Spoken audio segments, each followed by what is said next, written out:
Hades é o senhor do submundo. Sua figura na antiga Grécia era repleta de mistérios. Hades era visto como uma figura muito assustadora, aquele que trazia a morte aos seus entes queridos. As representações de Hades sempre foram facilmente reconhecíveis, com seu cão de três cabeças Cérbero e seu bidente. Mas você sabia que esse bidente nem sempre existiu? Hoje, nós vamos ver como se deu essa representação desse bidente através do tempo. As representações de Hades na literatura grega são bem difíceis de serem analisadas, já que os gregos tinham grande temor dele por ser a figura que rege o reino dos mortos. Hades era visto como aquele que levava os entes queridos embora. Homero, por exemplo, diz que Hades de todos os deuses é o mais detestado, sendo visto pelos gregos como o mais odioso. Assim, quando ele é referido em textos, geralmente, em vez de falarem sobre ele em si, optam por mencionar seu reino com uma expressão ir ao Hades. Na Teogonia de Hesíodo, Hades não tem muitas aparições, e quando aparece novamente, não é sobre ele em si, mas sobre seu reino. Hesíodo, ao se referir a Hades, escolhe usar epitetos como o de implacável coração ou aquele que habita sobre a terra. Hades também é mencionada em certo momento quando o poeta descreve o mundo dos mortos, afirmando que ele habita seu palácio ao lado de Perséfone. Aqui não temos nenhuma descrição física dele, algo que se repetirá bastante ao longo dessa parte quando analisarmos os textos gregos. Nas Argonáuticas de Apolônio de Rhodes, Hades também é mencionado. Aqui, mais do que Teogonia, é referido principalmente quando se fala de Hades ao seu domínio, e não ao deus em si. Quando o deus ele é realmente citado, é sempre com bastante apreensão e temor, mas sempre com muito respeito, pois Hades é um dos três grandes deuses que governam o mundo. Assim, apesar de ser temido, é reverenciado e tratado com respeito. Entrando agora na Ilíada e na Odisseia de Homero, como já mencionei, Homero expressa uma visão de que Hades é um ser extremamente odioso e temido. E aqui é expressado sua visão sobre Hades, que aparece mais na encolha. Hades aparece nas histórias apenas observando os eventos. Na maioria das vezes, Hades ele é citado apenas como seu reino, e não como o deus em si. Mas algumas características dos deuses surgem nesses textos. Uma parte essencial do personagem é seu elmo, uma das três armas forjada pelos Ciclopes, para que os deuses derrotassem seus inimigos, os titãs, na titanomaquia. As outras duas armas são o raio de Zeus e o tridente de Poseidon. O elmo de Hades, que lhe dava a habilidade de se ocultar nas sombras, tornando invisível e garantindo-lhe o título de o Invisível, ou Hades Aidoneus, que significa também Aidoneus, invisível. Voltando à Ilíada, o elmo de Hades é utilizado por Atena para se ocultar de Ares, seu irmão. Esse é o principal item e símbolo do personagem, parte fundamental de sua representação na antiguidade. Hades é citado na Ilíada e agora em pessoa em seu trecho em que Poseidon cria gigantescos terremotos, e é dito que Hades pula de seu trono e se desespera, temendo que os terremotos abram um buraco na terra e revelem o mundo dos mortos. Podemos notar até agora que os textos temos muito pouca informação sobre a aparência de Hades. O fato dele ser temido pelos vivos era tão marcante que nos textos ele é muito pouco retratado. Contudo, uma coisa parece: seu elmo, parte fundamental das representações do personagem, que em algum momento será substituído ou, na verdade, apenas deixado um pouco de lado pela representação do bidente. Prosseguindo agora no vídeo, entraremos no orfismo, um conjunto de poemas e práticas religiosas que se desenvolveu em especial na região da Trácia, e cujos textos são atribuídos ao poeta mítico Orfeu, que futuramente eu vou fazer um vídeo mais específico só sobre o orfismo. Aqui, Hades aparece sob outra perspectiva, não tão temido, mas sim ligado muito mais à terra, como aquele que provê todas as riquezas e nutre a terra e os alimentos, garantindo a alimentação das pessoas. Hades aqui está muito mais próximo de Pluto ou Plutão para os romanos, como uma figura mais benevolente e menos temida, apesar de respeitada. A aparência de Hades também não é muito descrita aqui, mas esse é um dos pontos de virada que abordaremos um pouco mais adiante, quando a figura de Hades será fundida um pouco com a figura de Plutão. Agora, nós vamos entrar na parte das representações artísticas de Hades na Grécia Antiga, para fazermos uma análise. As representações artísticas de Hades são mais raras que as de outros deuses, sendo essas obras produzidas em contextos de exaltação e cerimônias fúnebres. Hades é sempre retratado de forma imponente, como o rei numa postura que resplandece sua força, como monarca do submundo. Os principais símbolos que representam Hades incluem seu elmo, mencionado anteriormente, que é pouco representado. Como exemplo, temos uma representação em vermelho em uma ânfora datada de aproximadamente 340 ou 330 a.C. Aqui podemos observar que o elmo de Hades é bastante destacado, mostrando seu poder mágico. Além disso, podemos ver Perséfone ao seu lado, uma característica comum das representações gregas de Hades, pois, na maioria das vezes, ele e Perséfone aparecem juntos. Mas aqui podemos notar outra coisa. Ele segura em sua mão o item que não é um bidente, mas sim um cajado com um pássaro na ponta. Esse cetro era dito como capaz de controlar e conter a escuridão do submundo, mantendo-a lá.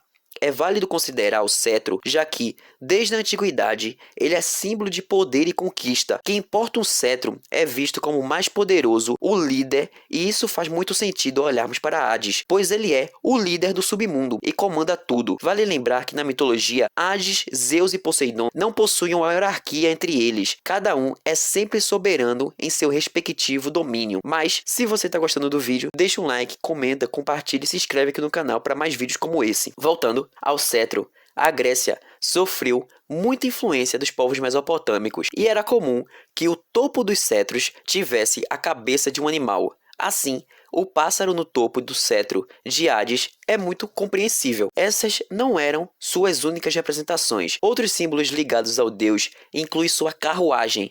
Hades era frequentemente retratado em sua carruagem puxada por cavalos, lembrando a passagem do mito do rapto de Perséfone. Em várias representações de antiguidade, ele porta o seu cajado. Outro item com o qual ele era muito representado é a cornucópia, um vaso em formato de chifre, repleto de frutas e flores, que exaltavam abundantemente um antigo símbolo de fertilidade, riqueza e abundância. Aqui temos um lado do Hades mais próximo do Ofismo, ressaltando suas ligações com a Terra e as imagens de Plutão, que abordaremos logo mais no vídeo. Vale também observar as esculturas, que trazem Hades ao lado de Cérbero, sempre em uma postura imponente, demonstrando sua autoridade. Agora, vamos explorar o aspecto das representações de Hades em relação às de Plutão na mitologia romana. Aqui, diferentemente de Hades, que era temido pelos mortais, Plutão não causava o mesmo temor, mas era tratado com grande respeito. Esse respeito, posteriormente, também foi estendido a Hades. Para os romanos, Plutão era exaltado principalmente como monarca, detentor das riquezas, aquele que provê abundância para as pessoas. Assim, até festivais em honra a Plutão eram feitos para celebrar a sua riqueza e a sua abundância, garantindo às pessoas alguma esperança de ter riquezas para si. Temos mais representações de Plutão do que de Hades. Mas assim como seu homólogo grego, as representações artísticas de Plutão enfatizam sua natureza régida e sombria, retratando-o como símbolo da morte e do submundo. Nessas representações, sua imponência como rei também é evidente, algo já presente nas representações gregas. Em alguma delas, Plutão até mesmo recebe uma coroa para simbolizar seu poder e seu papel como monarca dos mortos. Contudo, uma característica é certa: não há bidente. Mas então, de onde veio esse bidente? Vamos olhar então e explorar a simbologia dos bidentes e como ele foi associado a Hades por interpretações posteriores. O bidente é um instrumento de duas pontas que se assemelha a um forcado, uma ferramenta com um cabo longo e dentes compridos, feitos de madeira ou metal, usado para juntar, espalhar e remover palha, feno, ervas e entre outros. O bidente era utilizado na agricultura romana para quebrar e revirar terrenos rochosos e duros. Aqui, começamos a interpretar como o bidente pode ter sido associado ao deus do submundo, como um item ligado a remover pedras e ao trabalho com a terra. O bidente tem uma conexão direta com a agricultura e o solo, lembrando que Hades é sempre relacionado à terra.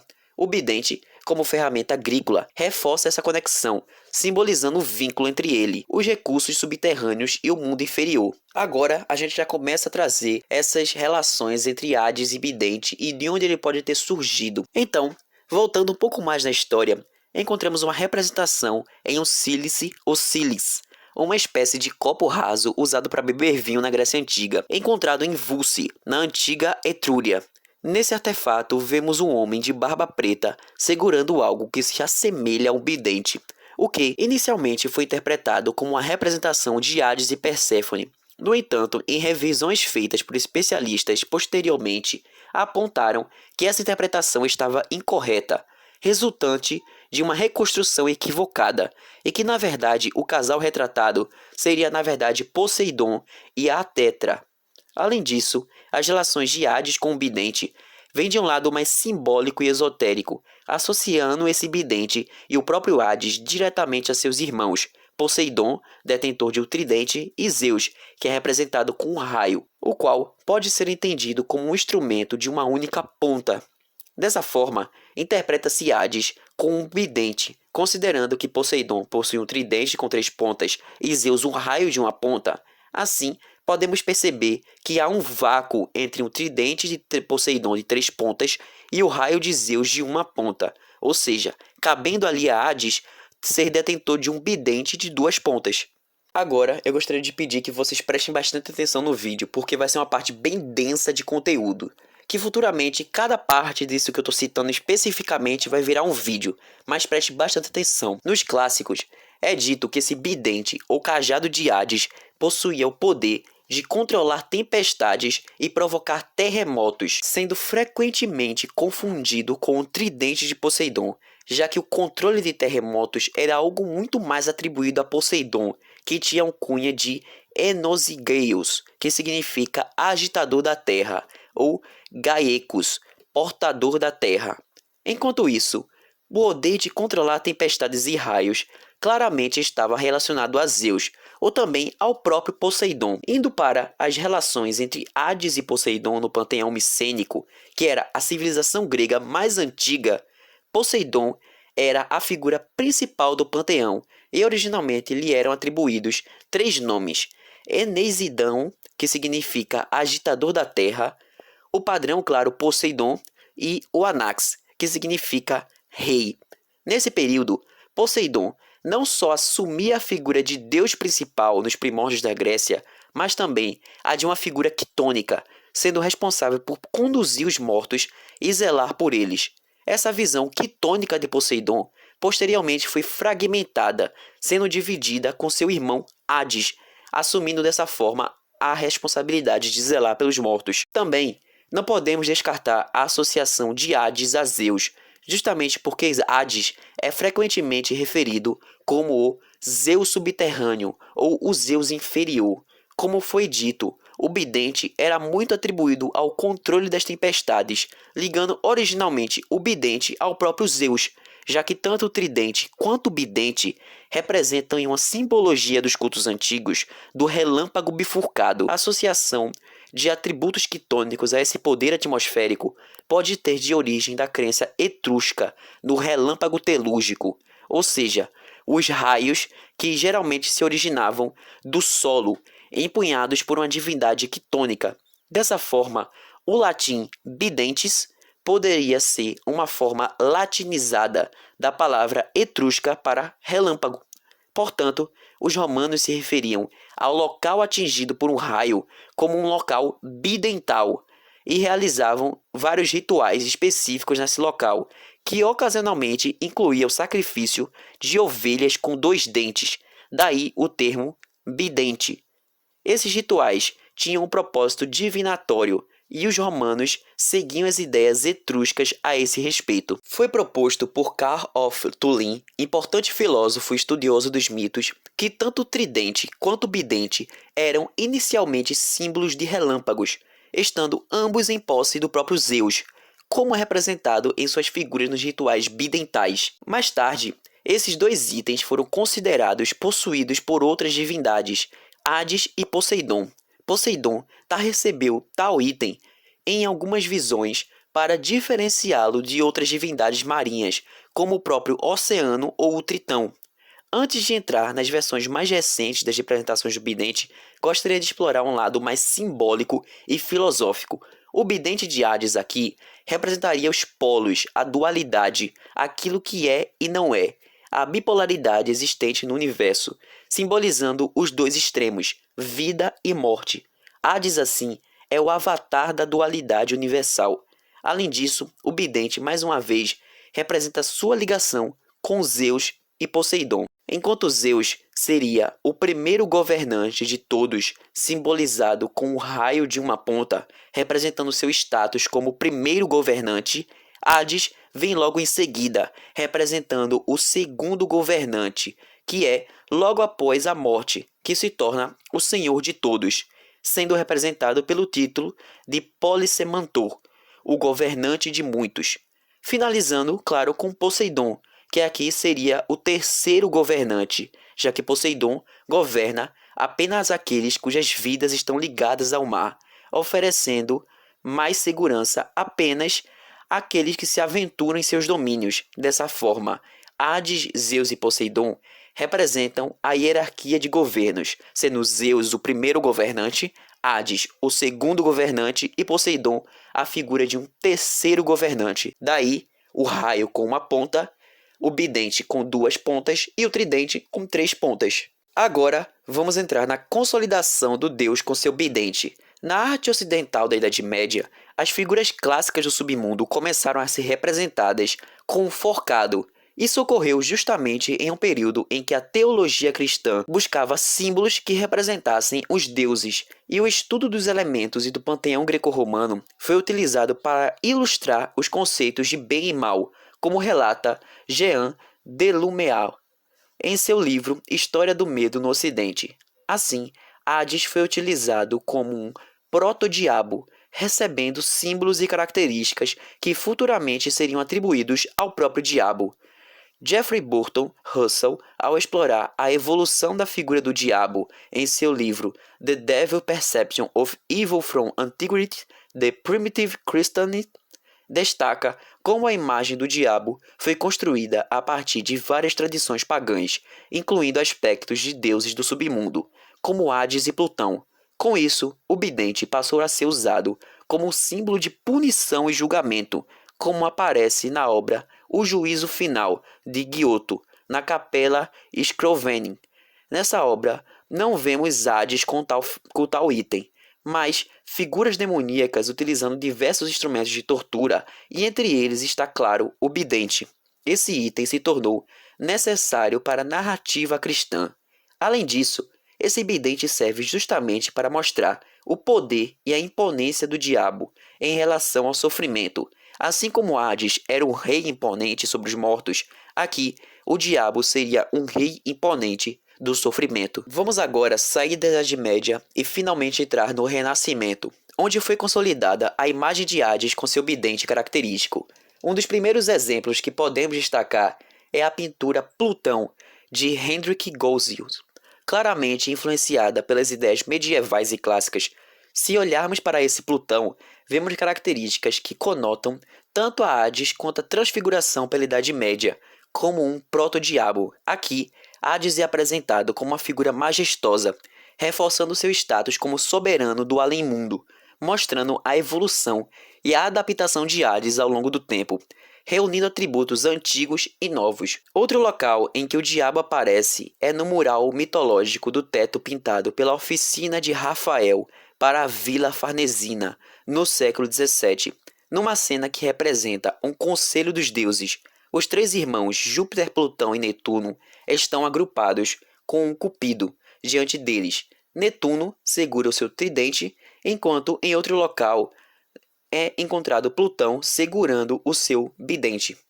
Também temos a obra de Giove, Netune e Plutone, de Caravaggio, de 1597, o mural de teto baseado em alegoria alquímica. Plutão, com seu cachorro de três cabeças Cérbero, segura um bidente. Imediatamente ao lado dele, Netuno é mostrado com seu tridente.